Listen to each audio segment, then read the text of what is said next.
Hello everyone, we're here today with another amazing artist. Everyone, Ellie Burke.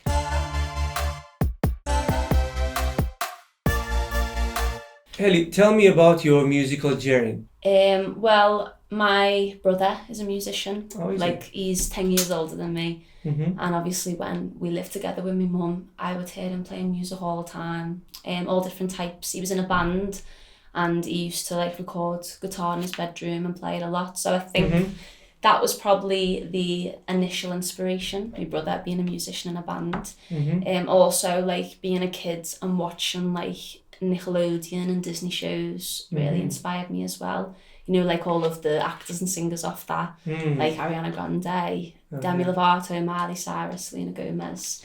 I wanted to be all of them. As cringy as it sounds, I wanted to be them, and I was like, that's what I want to do one day. And then obviously, like I said, my brother. But I didn't really, actually, a fun fact about me, I can't remember learning guitar.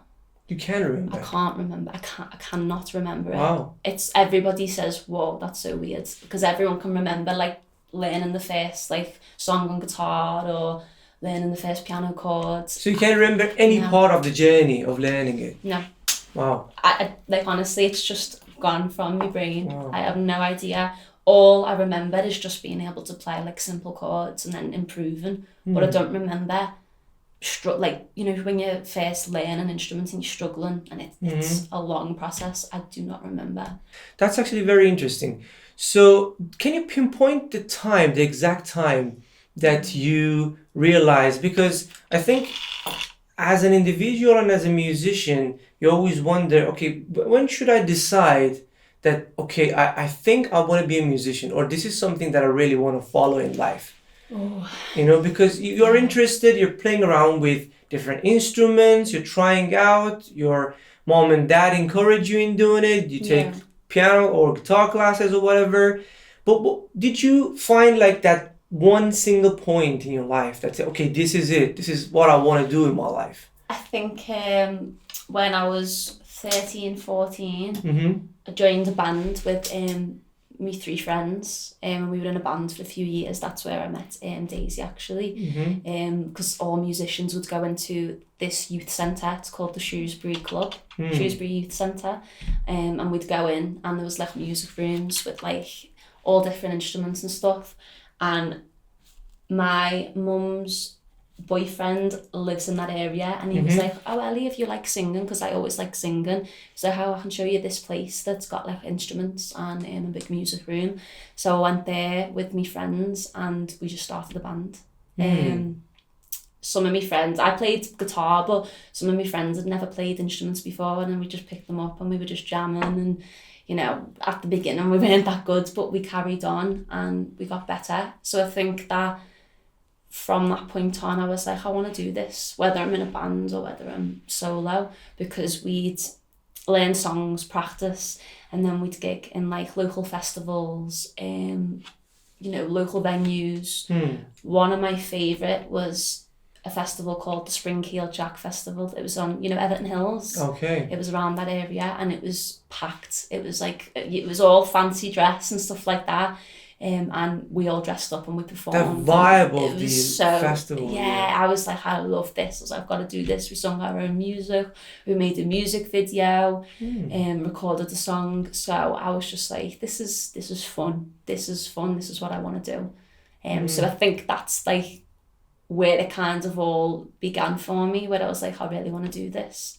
So about 14, yeah. Do you think it's important to have a mentor to be a musician? I think with like every, you know, being a musician, it's a business, isn't it? Of course. Like, I was on a label a few years ago, like a local label. And one thing they taught me was that your music career is a business and you've got to treat it like that. It's not just, if you want it to be serious, it's not just a hobby, it's a business. So you've got to act like you are a business, you know. Your music, artwork, videos, that's your product. Your name is your company.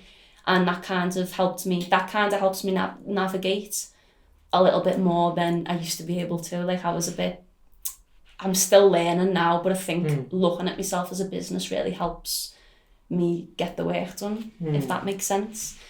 So I think, but like any job, everybody has a manager, everybody has a supervisor who should help and guide them. So I think as a musician, you also need the help and guidance, definitely. It's difficult to do everything on your own. Absolutely. Really I think in is. the beginning, there is a bit of a resistance from inside when somebody tells you that this is a business. You feel, especially I think as an artist, you feel like, I want to express myself. Yeah. And I'm not a businessman.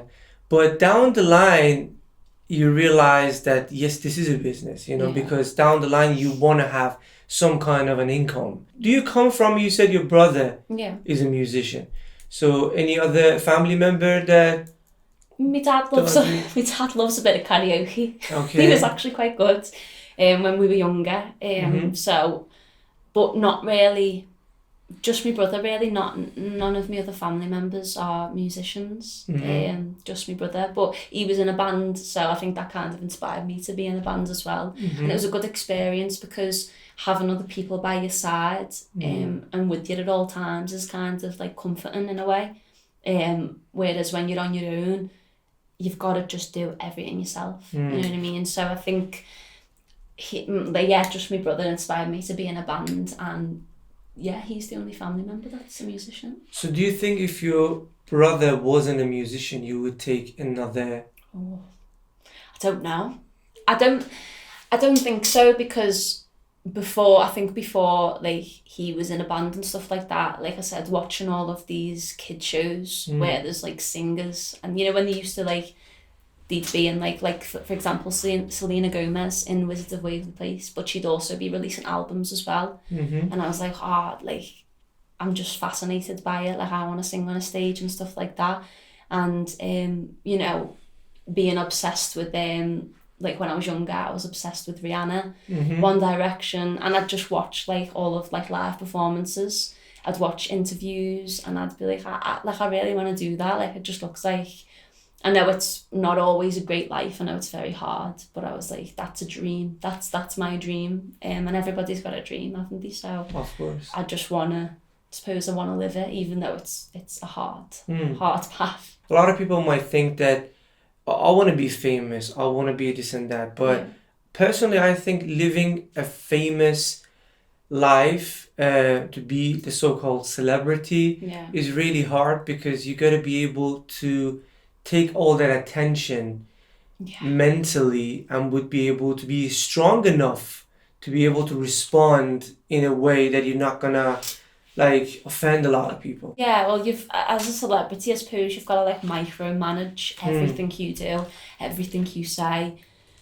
You've got to put on a certain facade, and maybe you're not like I was watching a Taylor Swift video, I think this was today, and she was saying how like I don't know if it was a video or a Reddit somewhere, but she said like she doesn't feel like a real person. Because of all that treatment, it must mess with your ego a little bit, or it must mess with your mind.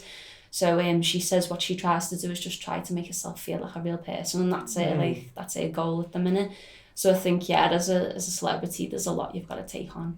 It's not normal, is it? I suppose, but it's the dream, isn't it? It's everyone's dream. It's actually interesting. I was having this conversation with another artist, and he was saying, I want to be famous enough that I can still go to grocery store that nobody knows me. That's it. But I can still make money out of my career. Yeah. So somewhere in between, not very high, not very low, as long as I'm like financially okay, I don't really mind to be like well known and famous. Yeah. That was a good perspective, I would say. Yeah. So how do you describe your parents' roles in you being a musician? Did they support you? Did they say, let's get a 9-to-5 job? Or what do you think about your future? Have you thought about your future? They've always been supportive. My dad bought me I had a Spanish. He actually bought me both my guitars. He bought me my Spanish guitar, my first ever guitar, and then he bought me a Fender, big green Fender, which I still use today. Actually, he got me that eight years ago. So yeah, definitely. And my mum is supportive as well. I wouldn't say like they don't come everywhere with me. Like they don't come to every gig. They don't, you know, they're not everywhere where I am as a musician, but they do support me. They've never told me to get a regular job. Even though my nan always asks, so are you going to get a normal job? But she's old school, isn't she? It So comes from a different perspective. she comes from a obviously, completely different era, so she's always like, when course. are you looking on getting a normal job? I don't want one. I do not want a normal job. I couldn't deal with it. So how do you describe yourself as a musician? If you want to give yourself a title, what kind of a title do you give yourself? Now that is something I still struggle with. Okay. If I'm being honest, I am still struggling with finding myself as a musician and as a person. So I don't really know what, like, I haven't really found like that brand or that image, that message. All I can say is that when I personally listen to music, I love a variety of different music, but I love to, because I suffer with anxiety, so I love to listen to music that's quite relaxing, soft, you know, like soft pop. Soft pop, yeah. Like, I love a bit of soft pop, so I think that I try and incorporate that type of vibe into my music. Because I've just recorded a single that I'm gonna release soon. When are you gonna release? Probably January. January, okay. Probably, Do you want yeah. to shout it out? What's it called? It's called The Moon. The Moon. What I wanted to get from it is, I wanted it to be a nice relaxing vibe. I want people to, if I'm going to release music, I want people to turn to my music if they feel anxious or, you know, a little bit overwhelmed. That's the kind of vibe that I'm going for. But I wouldn't say that, if I'm just going to be real and honest, I'm still not 100% sure what, like, my image is, what my brand is. I'm still trying to figure that out, because I'm still trying to figure out who I am as a person as well. So it's a process, it's a long journey, but I'd say that that's something I'd like people to feel, is just relaxed, you know, take it down a bit. So right now, do you describe yourself as a singer-songwriter, producer? I'm a singer-songwriter. I put stuff on SoundCloud that I've, like, produced myself, but I'm not the best producer. I'm still learning how to do that, but I'd love to be able to produce all my own music one day and release it myself. Because I think being a DIY musician, I think if you know everything and you end up going into the big industry, nobody can, like, take the piss out of you, basically. You know everything. So I would love to learn how to do everything myself, even though it's hard to, like, to try and manage all of that, you know, especially if you don't have a manager. It's hard to, because it's a job, isn't it? And of course, it's hard to figure it all out, I suppose. Of course, 100%. So do you tie yourself to one specific genre, or when you want to create music, you would say, okay, I want to create pop, so I gotta bring those elements to it, or you just free your mind and say, I want to make music, let's just take it as it goes? Well, I would say that I do mostly listen to pop, just because it's what I've kind of grew up with. But actually, since I've met my boyfriend, he has actually introduced me to a lot of different types of music, you know, more underground. Okay. And he's recently introduced me to this band called The Garden. Okay.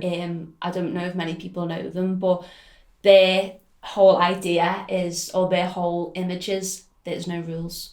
There's no rules. You know, with big industry professionals, there is rules. You've got to have, like with a pop song, to be on the radio, it's like you've got to have 30 seconds before the chorus, then a second verse, then a chorus, then a bridge, and then a chorus, and it's got to be all packed into 3 minutes. So you're coming up with an algorithm then? Yeah, it's like, it is like an algorithm, isn't it? It's like a rule that you've got to have with your music. And I've always thought to myself, every time I write a song, I'm like, it's too long, it needs to be shorter,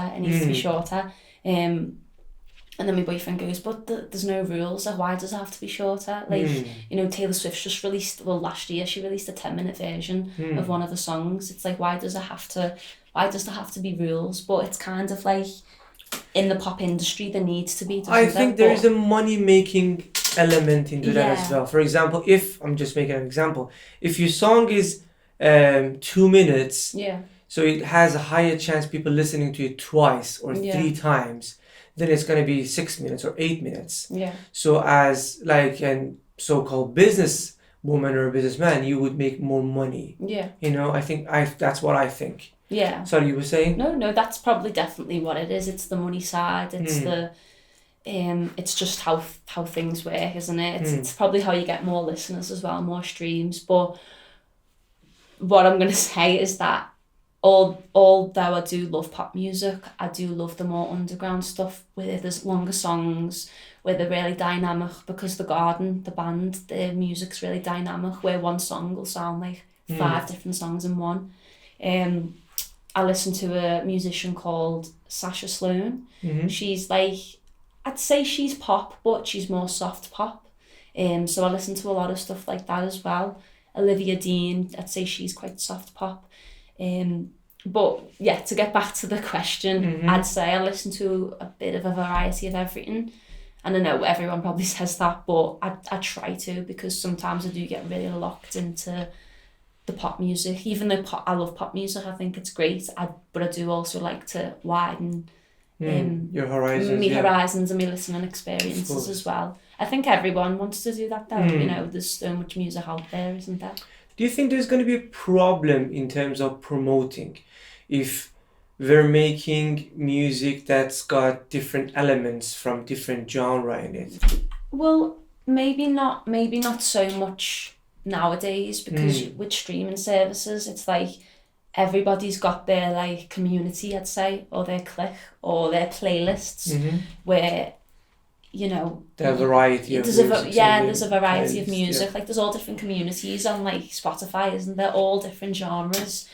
So I wouldn't say it's hard to promote it on streaming services, but maybe if you're gonna get on the radio, I feel like you do need to have a certain sound. But that's just my opinion. I'm not saying that's what it is and that's set in stone, but I think in my opinion you need to have a certain sound and song to be on the radio, because like you say, in 2 minutes you're making more money, and it's that sound that everybody loves. You know, I watched my brother actually showed me this. It was a video about, you know, have you heard the song Middle Baby, by why don't you, is it, I can't remember who it's by, but in the song there's like a high-pitched like sound in it, and apparently that's like, I can't even remember what it's called, but that's what they use in pop music to kind of draw you in.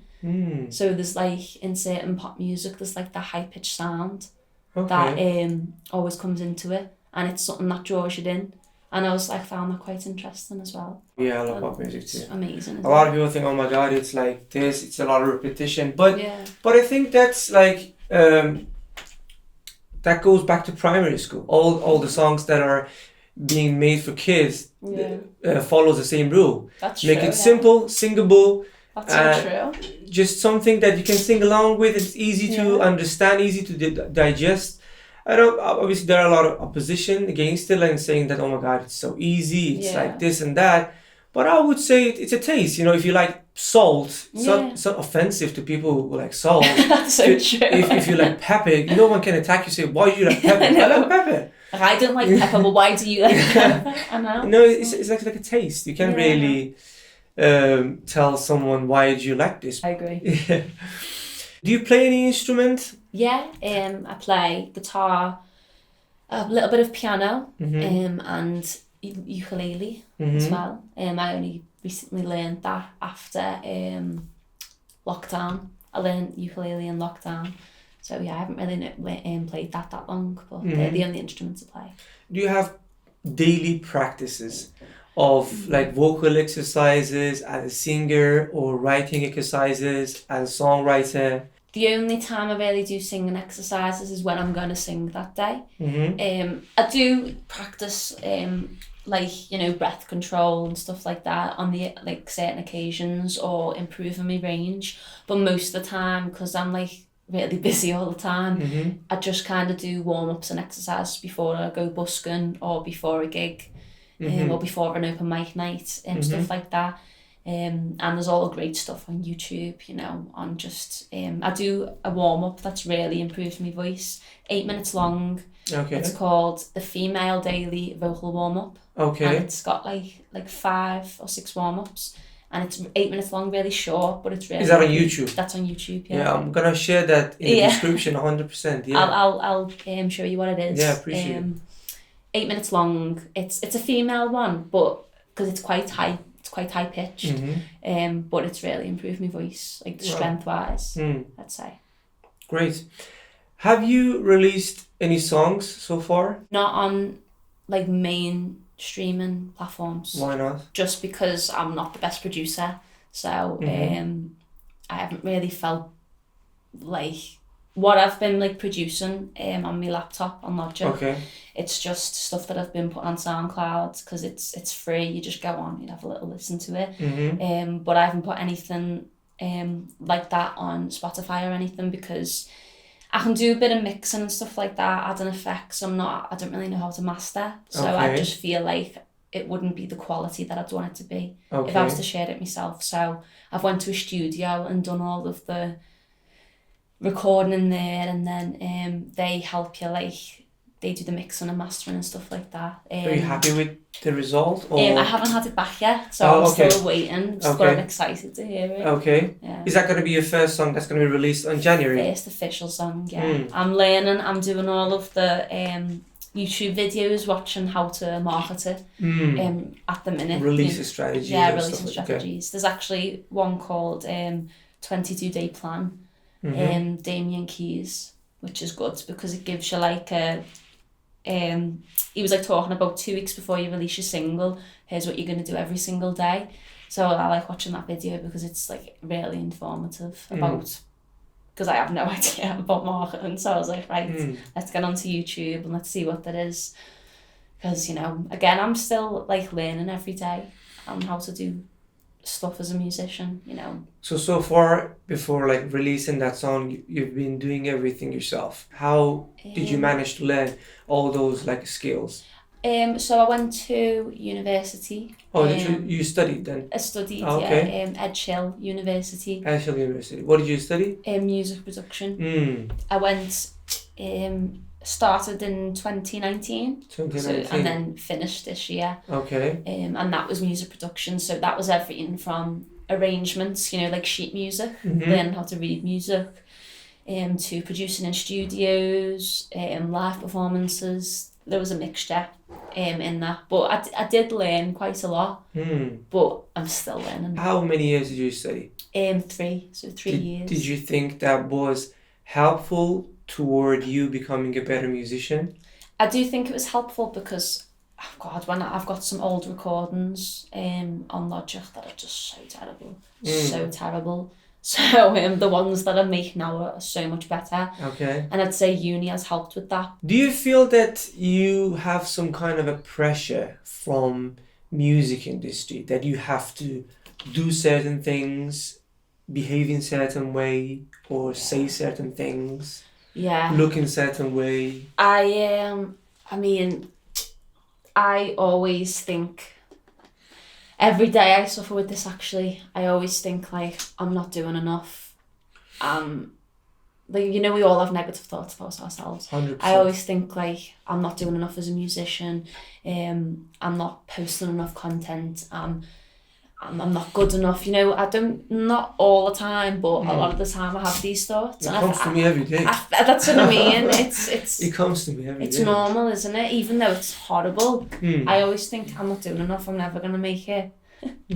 It's so bad because it's not a reality. I know, it's a reality. It's intrusive thoughts as well. Like it happens to everyone, doesn't it? But absolutely. I have them all the time. I think I'm not doing enough. If I go a day without doing, if I have a day off, I beat myself up for it. I'm lazy, I'm this, I'm that, and I've never really asked anyone else if they suffer with that as a musician. I have. Do you? Of course, yeah. Do you feel like every single day? Yeah. And I think for me, it gets sometimes to a point that if I like sit down and relax, I feel a bit guilty. Yeah, the guilt. When you feel that, oh God. Am I being lazy? Yeah. Why am I standing still? I should be moving. It's just. but I think some part of it comes from expectation. Yeah. Some part of it comes from comparison. Yeah. If I live in a world that I only there, I wouldn't really feel to do anything. Yeah, exactly. Isn't it true? It's true. I don't really want to. There is no one to compare myself to. I have all the time in the world. I can sit down. I can eat. Who am I gonna play for? Yeah. So I think the thought of comparing myself to others brings a lot of problems. It does. I think the only comparison that I can make is comparing myself to my past. So that's another thing. I think that's the only comparison that I can make. Because I can monitor my progress and I say, okay, yesterday I was 1, today I'm 2. Yeah. So happy days. I'm going forward, you know. I think that's what I think we all suffer with that. No matter what job we do either. 100%. Every human compares themselves to others, especially now with social media. 100%. We compare ourselves to others. We think we're not doing enough. All these pictures and all these short videos that shows the perfect person in the world. Yeah. I know, and then I get like, sometimes I'm like, oh, does my Instagram look too like, not fake, like all the stuff I'm doing is real, but does it look too like happy? Because you know, sometimes like I do get like really anxious and depressed on some days when I'm feeling like I feel like I'm lazy, I feel like I'm not doing enough, and it stops me from working because I just think, oh, what's the point, you know? I have days like that all the time. Actually, a few years ago, I think I was about after I left the band, and then we were doing like our A-levels, and I went through a phase for a few years where I was too anxious to go and sing anywhere, go and perform. I'd go to like one open mic night every few months. I was literally in a box or in a bubble. I didn't want to even, like, I had jobs and stuff, but I wouldn't stay at them long. I'd stay in like 6 months and then leave. I felt so depressed, and I wasn't doing music at all. I was maybe making some YouTube videos, but it was in there. I just wasn't doing it. I was too anxious. I was too anxious of being judged. I was too anxious of like making a show of myself, performing somewhere. Even now, I still get nervous playing live, because this is like my mind. It's weird, but I worry about playing certain chords, because I'm thinking, oh, I'm going to play that wrong. If I don't look down at the guitar and look what I'm doing, I'm going to play it wrong. I can't look out at the audience because I need to look at the guitar. I still, like, I had them thoughts back then, I still have them now. I've pushed myself more now. I've really tried, and I've had support around me as well. Like, my boyfriend's been really supportive of my music career. He used to come to open mic nights with me and stuff like that to try and push me. Daisy, I went busking. The first time I ever went busking was with Daisy. She really helped me out with that, with getting confidence with busking. Sure. But before that, I couldn't do anything. I appreciate and thank you for like sharing this, because I think it's a very personal experience. What do you think led to those experiences? What do you think? What was the reason? Can you have you thought about it? What got me there? What got me to that anxiety and stuff? Oh, that's the thing. When I was going through that, or when I was younger and suffered with anxiety, I'd think, where's this coming from? Why do I feel like this? So you thought about it? Yeah, I think about it all the time. I think, why am I so anxious all the time? Like, what's the root? Like, because it's not just anxiety with music, it's anxiety with everything in life, but it does affect, I mean, if any other person or musician has ever felt like this, it does affect everything in your life. So like when I said, when I'm playing live, I've got to be perfect. It's like, if I mess up, I can't mess up, but I've got to it's so weird that I've got to play certain chords, because if I play that other chord, I'll mess it up. It's so weird, it doesn't even make sense. But like, my anxieties just go so deep, and I don't know why. I don't really know where they've come from. So you couldn't find any reason for it? No. And how did you overcome it? Did you have like some kind of a strategy that I'm going to do this, I'm going to meditate every day, I'm going to go to the gym every day, or any kind of... Well, actually, honestly, the reason I mentioned busking is because that has really, really helped with my confidence, immensely. I still suffer with low self-esteem now, but that has improved it, as in when after I went busking with my friend Daisy, I got my own equipment and went out and just done it, and I've done it ever since, and it's got me gigs. It's given me confidence to go and record. It's given me confidence to go to more open mics and perform more. So I'd say that that's something that's really helped me. I'd like yoga. I'd say yoga's... Do you do it regularly or...? A few times a week maybe. I'd say like if you're ever feeling like overwhelmed and stuff like that, sometimes it's just nice to do 20 minutes, even if it's just stretching. Doesn't have to be anything intense, just 20 minutes of that, and it can calm me down. Wim Hof. Wim Hof breathing. I do that every morning. It's so good, every isn't it? single morning. It's so good. Absolutely. The one where it's like 30 seconds of it's hard, isn't it though? But it's stuff like that. You would be surprised how much you can keep your breath. No, I know. I can't do 2.5 minutes. Really? I can't do that long. I'm not that good. No, it's so good. I think during time you expand that kind of long power or whatever you want to call it. Yeah. And I think I do meditation every day. Yeah. I do breathing every day. I think it really helps. I have suffered from depression myself, and like I do them on every single day basis, and I think it all of them help. Like going to gym, I go to gym almost every day. Yeah. Maybe 4 or 5 times a week. That's good enough, honestly. That's amazing. And I think if I don't do it, it just makes my mental balance go a bit wobbly. Yeah. Somehow. So I think that's, for me, that's crucial to do it. It's more for the mind, isn't it? Than 100%. Obviously, it's for the physical body as well. Yeah. But the mind it all connects. It all works together. So 100%. anything you do physically, it affects your mind from the way you eat, how active you are. You know,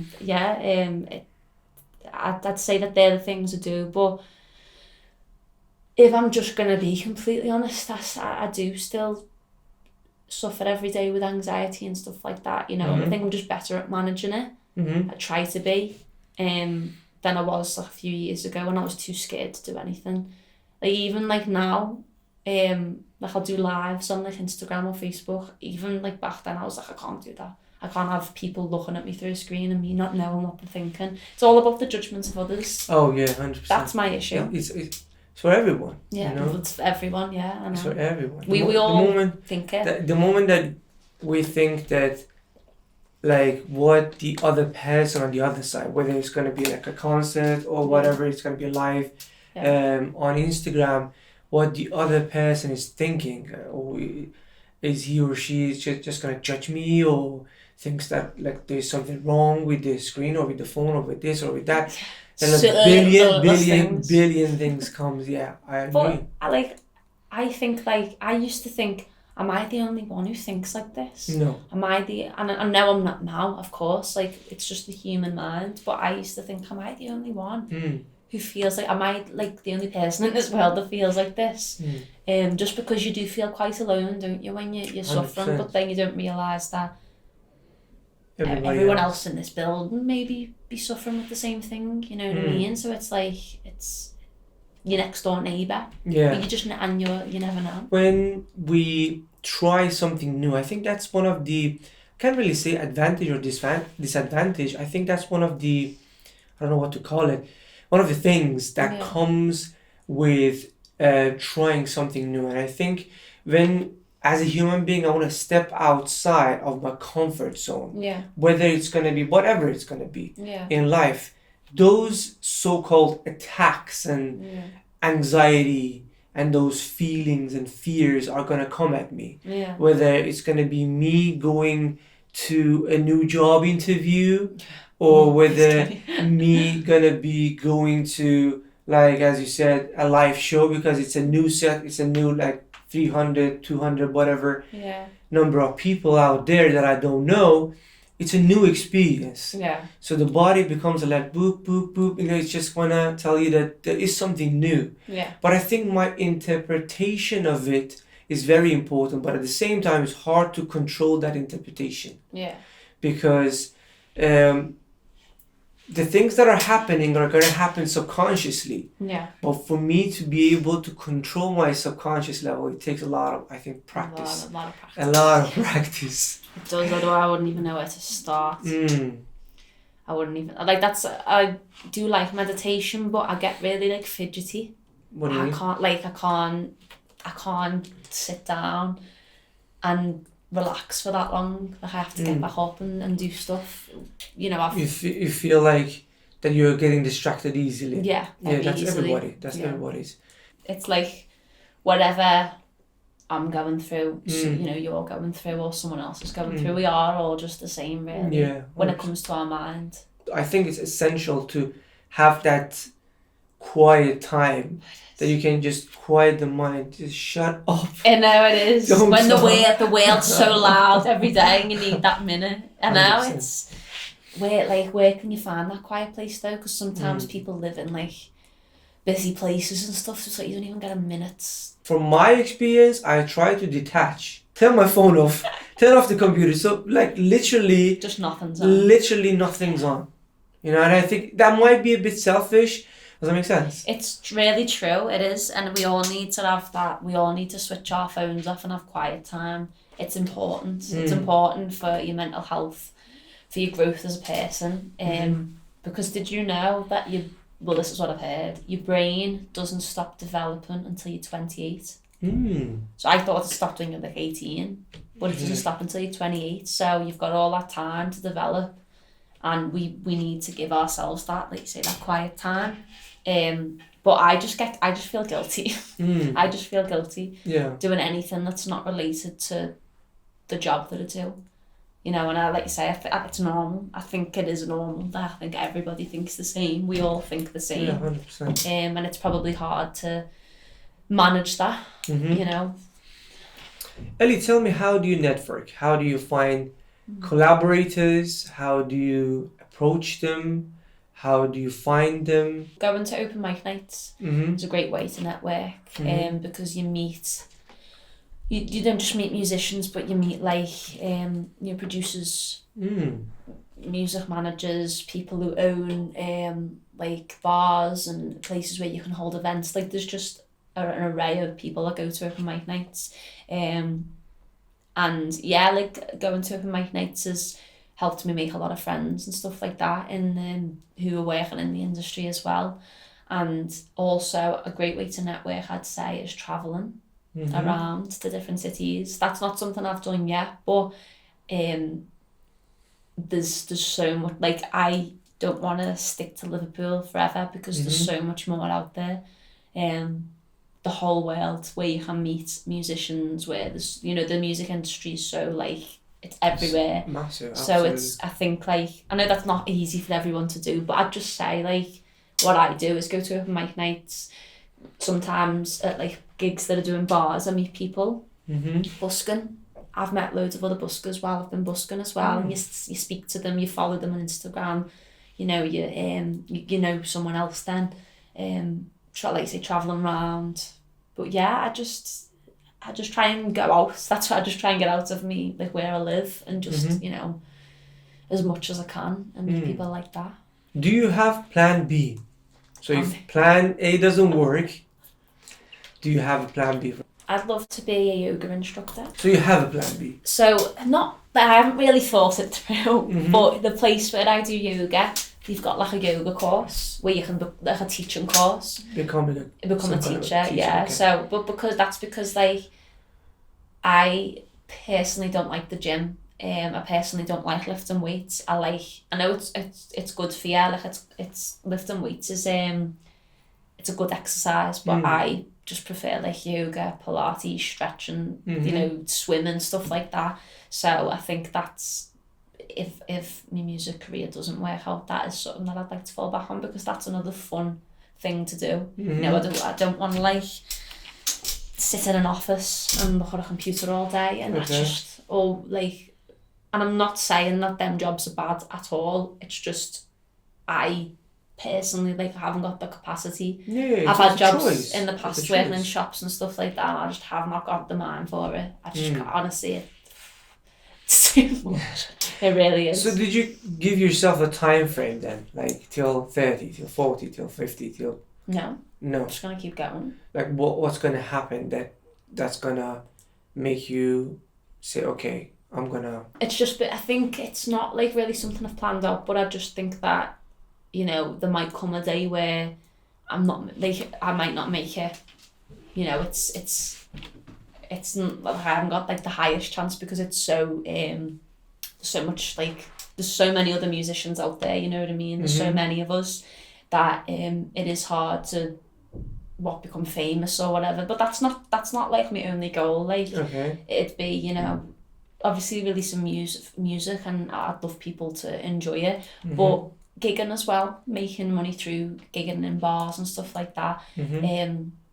That's something like I do as well, so that's something I had to carry on. But if all of that was to not work out, for some like whatever reason, then yeah, I said I'd turn to like yoga or something, just something else I enjoy. I know it's a hobby now, but it's something else that I enjoy. You know. Would it be the case of you dropping musical career like totally, or no? I'd never do that. I'd never do. Now that like when I went through that stage where I wasn't putting myself out there, where I was like in like a bubble and I wasn't doing anything because of like anxiety, I never want to go back to that. Okay. I never want to go back to that because it's always been a dream, and it's not just like, you know, it's really hard to become famous, but even if it's just like I'm just always a musician and I'm always making a living off of it, I think I need to appreciate that. That's something that I can do. That's, you know, I've got back there. And I need to be grateful for that. We'll be back.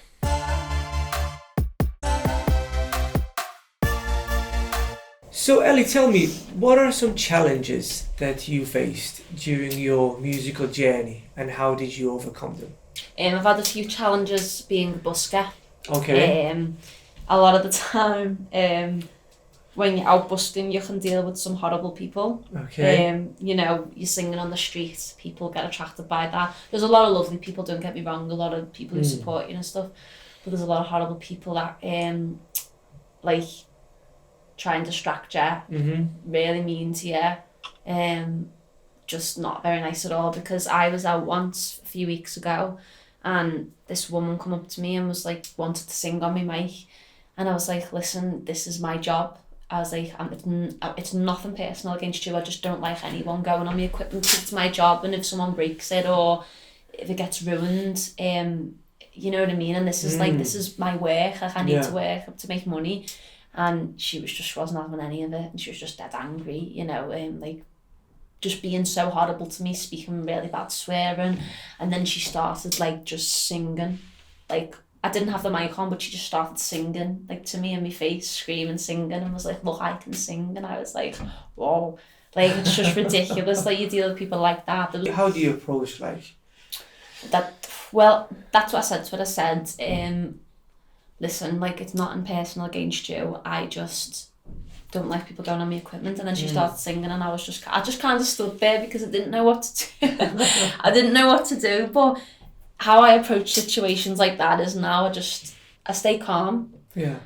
Let them sing? But no. I when I've done a gig before, I let someone sing, but that was the first and last time, because it's not a karaoke, you know what I mean? Sure. I'm not that I'm like horrible to people. I just say like it's my job and it's my equipment, and I just need to keep it safe and stuff like that.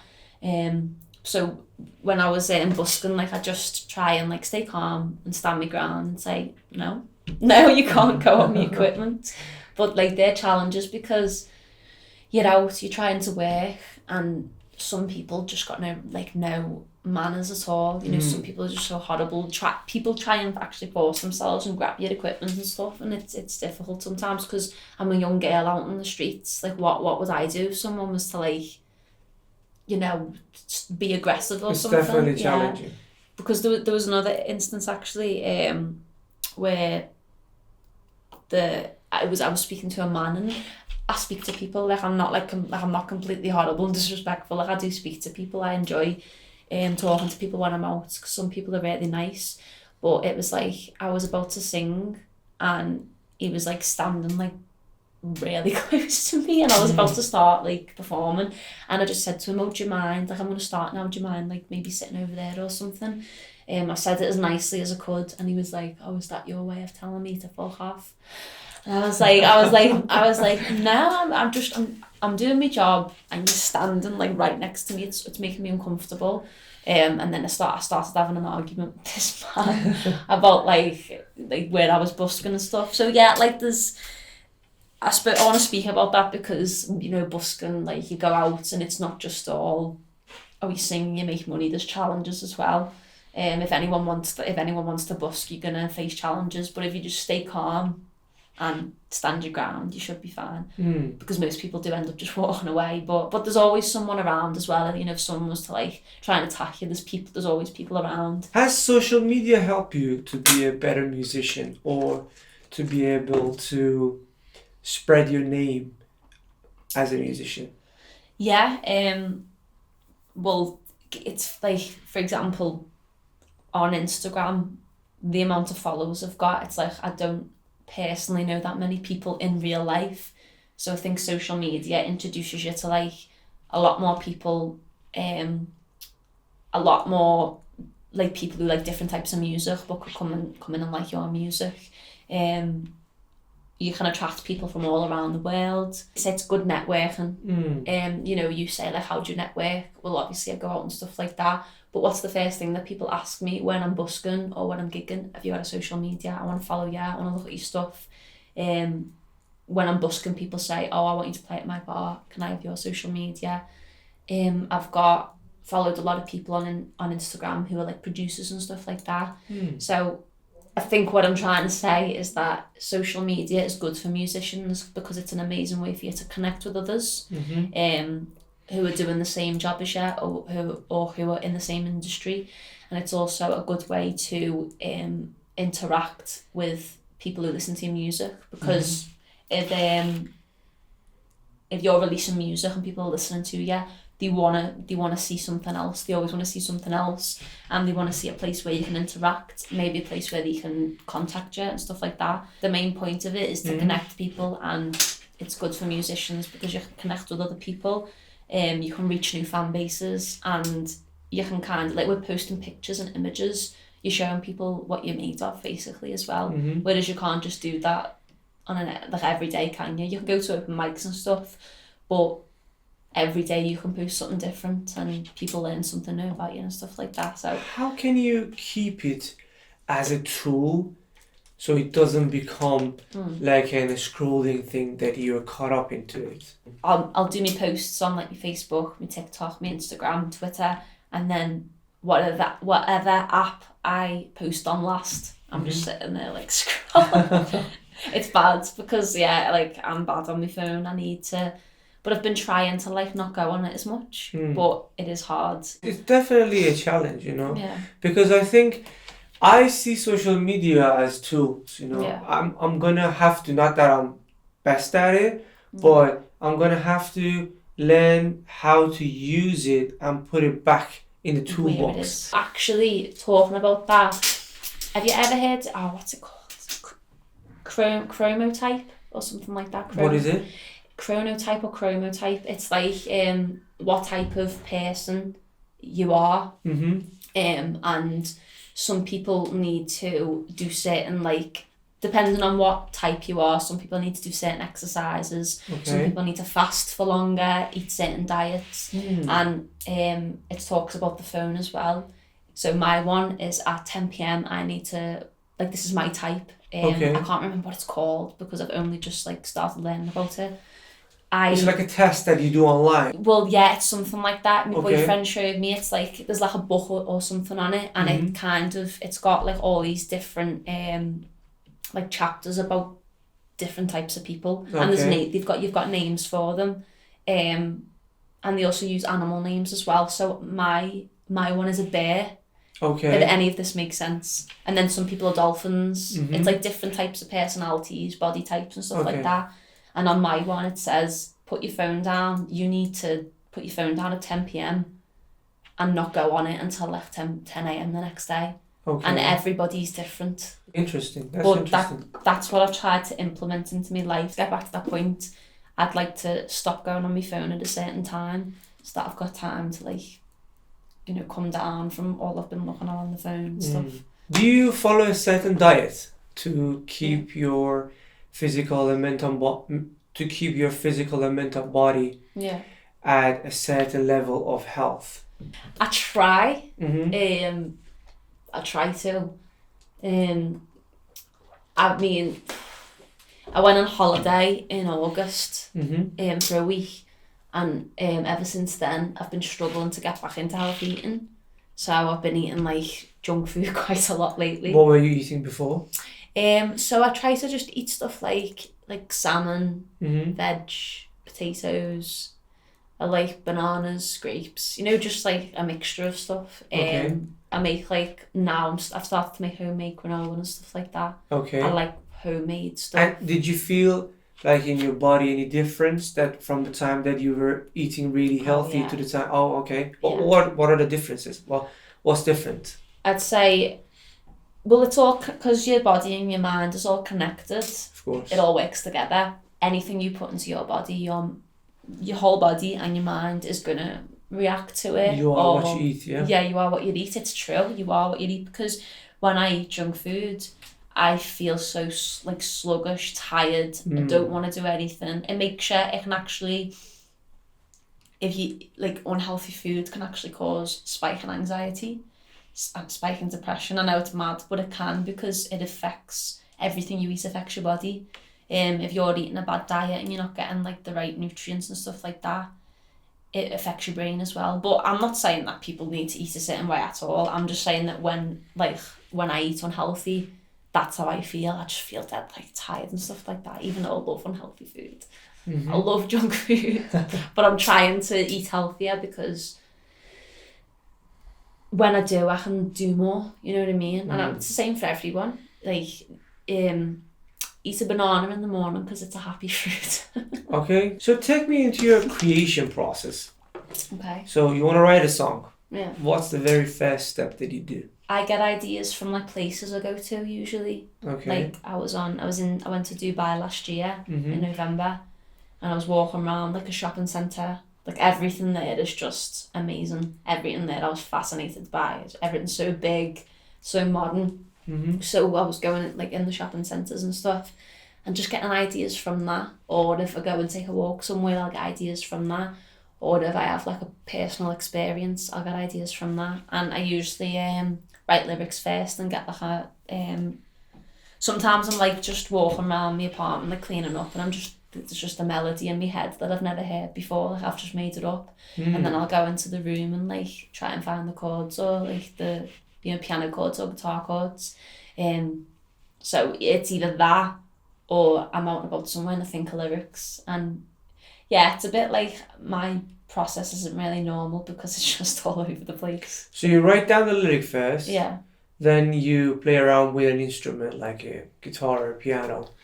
Sometimes I'll think of the melody first and then put lyrics to it. It just changes every time. And you record it in Logic? Yeah. Record in Logic. Okay, and you mix and master it, or you send it to somebody else to mix and master it? Well, I do some things myself. Like I do a bit of mixing myself and just throw it on SoundCloud. To make sure that it sounds like the thing that you want it to sound like? Okay. But when the recent single that I've recorded, I went to a place called Scrubs Studio. Okay. If there's any musicians out there in Liverpool, definitely go there, because it was really like a really lovely environment. There was some great ideas getting put out there, and I felt really comfortable. So to any musician, definitely go there. That's where I recorded my single, and it wasn't just my ideas that was getting put into the song, which I loved, because I loved the person I was working with. I loved all of his ideas that he was putting into it.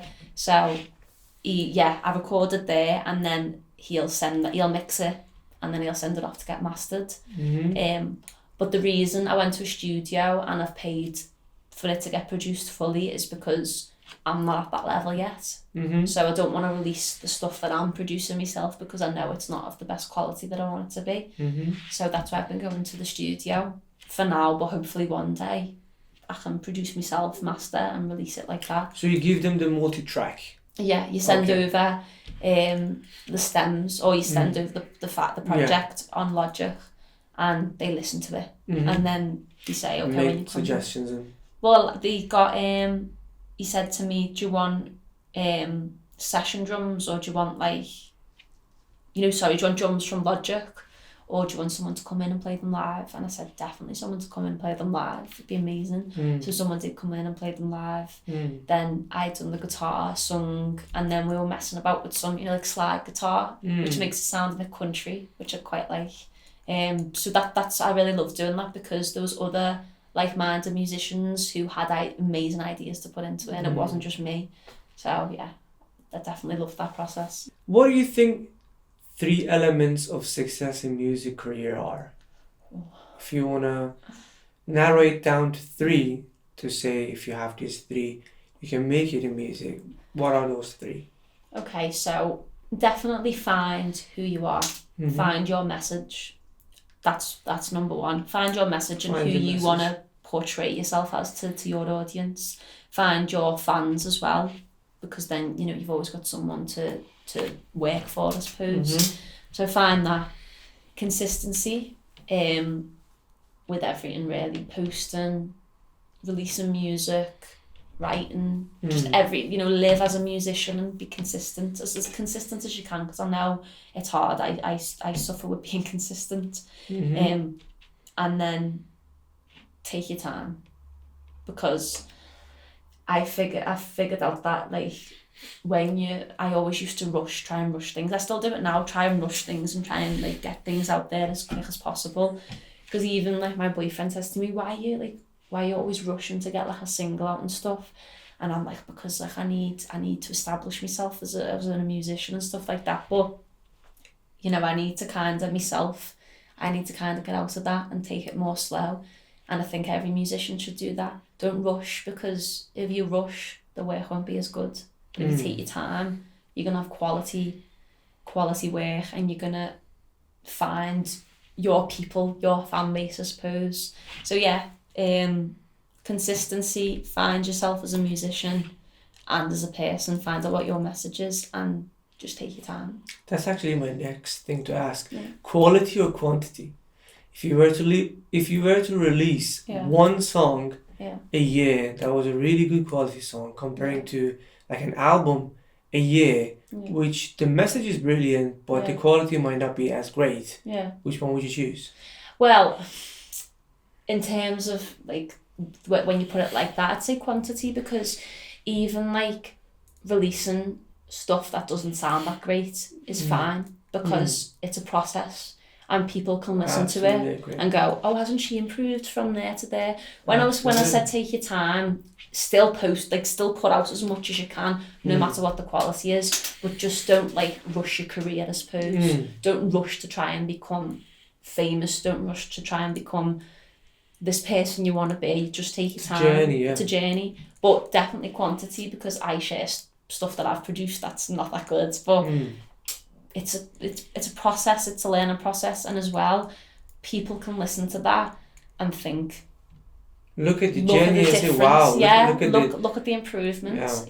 Show beyond, no one's perfect, nobody's perfect, none of us are, so just show, put any work out there that you've done, even if it's not your best. And someone might like it as well. There's always going to be someone who will like it. I agree 100%. So I'd definitely say quantity. Have you got any side hustle? Or music is your main thing that you do? Music is my main Music thing. Is the main thing that you do. I do a little bit of agency work on the side for money reasons, but nothing that I want to do professionally. Just music. Is there certain amount of hours that you say that I want to dedicate to music, or is it say whenever it comes to me and I feel like doing music, I want to do music? I just wake up every day and hope that I'll try and figure out what musical thing I can do that day, because I want to live it.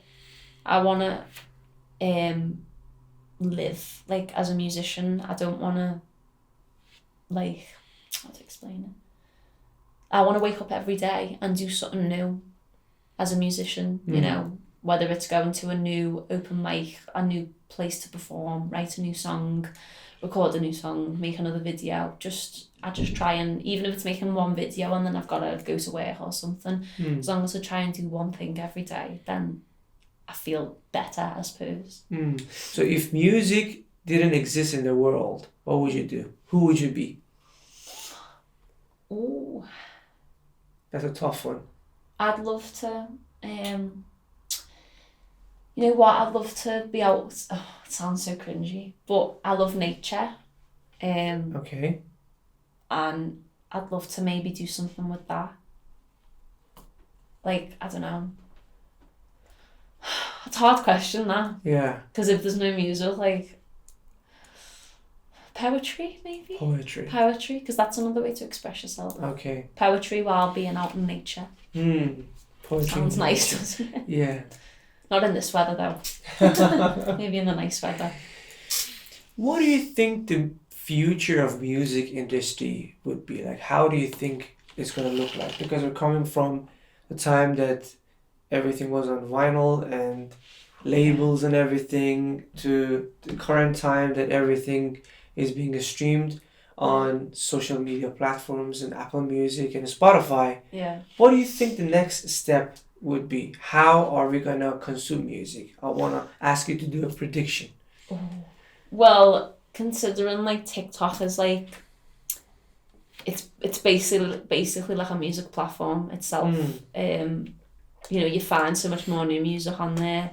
You find so many new things on there, not even just music, like everything. To be honest, that's becoming a next YouTube, because I've heard a lot of people when they wanna look up for a new recipe, they go on TikTok. When they wanna look for a song, they go right down like a new song. You know what? My boyfriend says, like, I tell him all these facts that I've learned, and he's like, "Have you been on TikTok?" He's like, "Is that where you've learned that from?" And I'm like, "Yeah, that's like TikTok. You can learn anything on. It's got information about everything: politics, music, cooking."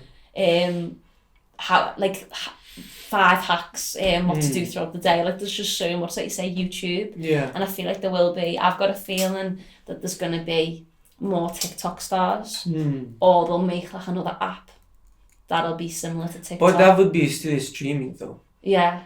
True. What do you think the next level would be after? Do you think streaming?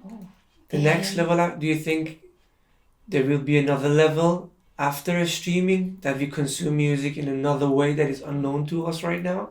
Have you thought about it before? No, because I can't actually imagine it. Have you seen Metaverse? Have you heard anything about Metaverse? Yeah, I've heard Metaverse. And people like companies like McDonald's, they're buying virtual lands there. Oh yeah. There is, I forgot his name. There's an artist. There's an artist that's done a virtual concert there. Yeah. Wow. So you just wear like something like a VR or something. Was it Travis Scott or who done that? Someone done that? I think so. Someone told me, but I forgot the name. But so imagine that you're like sitting at the comfort of your home. I don't know if that's a good thing or not, because I think the good thing about going to a live show is that vibe that you feel. Everybody screams and everybody, like, you know. Oh no! What are you getting to? That we're gonna have to virtually watch concerts? No. So they put on this VR, and they're watching, like, obviously this virtual concert. Yeah. It would work out a lot cheaper for the artist, because he had to probably be like behind the green screen or something, and they can like make all the lights and everything because it's a visual thing. Yeah. But I would assume that's still streaming though. It is, but at the same, but that changes everything for concert goers. Oh yeah. Because I do believe that at some point we won't even have to leave our house to do anything. Yeah. Work from home. Yeah. See concerts from home. A lot of people are skeptical and say that might not happen. I'm not against it or anything. I'm not even saying that's a good thing. Yeah. But I already seen a lot of people getting on these taxis that they don't have drivers. Have you seen those taxis that there's no driver inside? Is this real? Yeah. Like, it's not virtual? No. It's an actual taxi that there's no driver, because it's got like sensors and... I wouldn't get in that car. No, I've seen a girl getting on it and talking about her experience, that it was so comfortable, the driving was smooth. Where was that? No problem. I'm going to look it up online. Oh my God. She was saying New Jersey. It wasn't America, but New Jersey, somewhere in America. It's already happening, you know, and I think the younger generation would be more than open to these things. Yeah. Because that's how TikTok came along. Because the younger generation were just like all the 15, 14 years old. They were just so... It's like every new iPhone, isn't into it, yeah. It's like every new iPhone. Everybody wants the new iPhone. Yeah, that's it. You had to have the best one, and then you still want the new one. And I think it's going to probably happen way more faster than we think. Yeah. Way more faster. Yeah. But I don't know if it's good. Do you think it's good? Do you think it's bad? Comment down below. I don't know. Give us your opinion. Tell me 2 things that you're going to promise yourself in front of the camera that you're going to do when you walk out of this podcast. So 2 things that you haven't, that you've been meaning to do for a while. Okay. Listen to more podcasts. Okay. Definitely. Okay. And definitely, probably, like you said, try out some meditation. Try meditation. Okay. Try meditation because, when things get a bit overwhelming, I do need something to, bring me back to like reality. 3 things that you're grateful for. I'm grateful that I can live as a musician. I'm really grateful for that because it's such a fun job.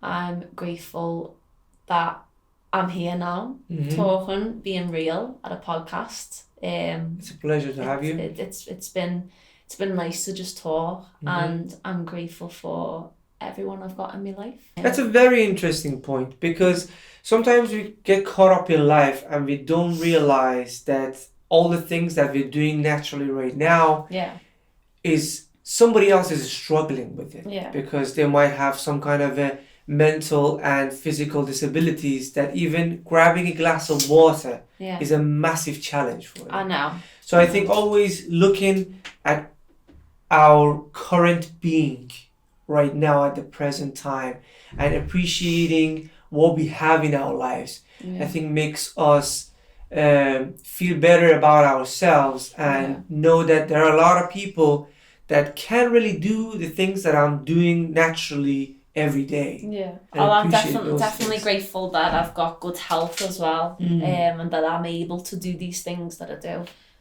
But I'm really grateful that I'm getting more opportunities as well. And, I don't know what the future holds, but... That's the next question. No? Where do you see yourself in 10 years? Such a hard question.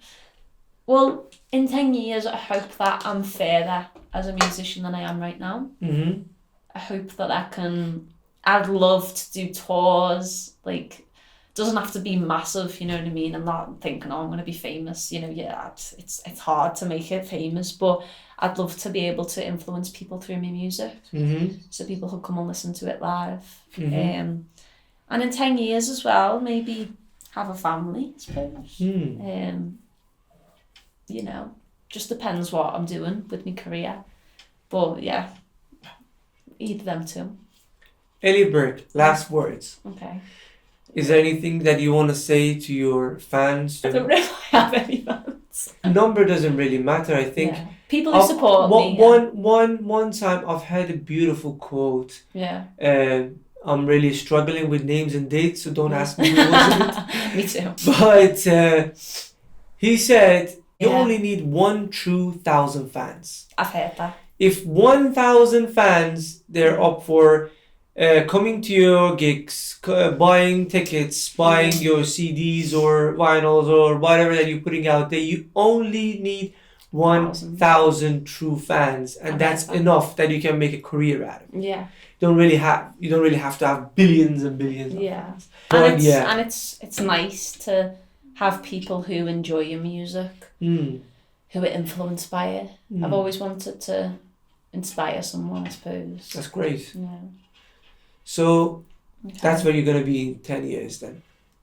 I hope Doing touring, inspiring have a family, others, inspiring others. Yeah, I great. hope so. It was such a pleasure to have you. You too. In our podcast. Thanks for coming. No worries, I've loved it. And we hope to see you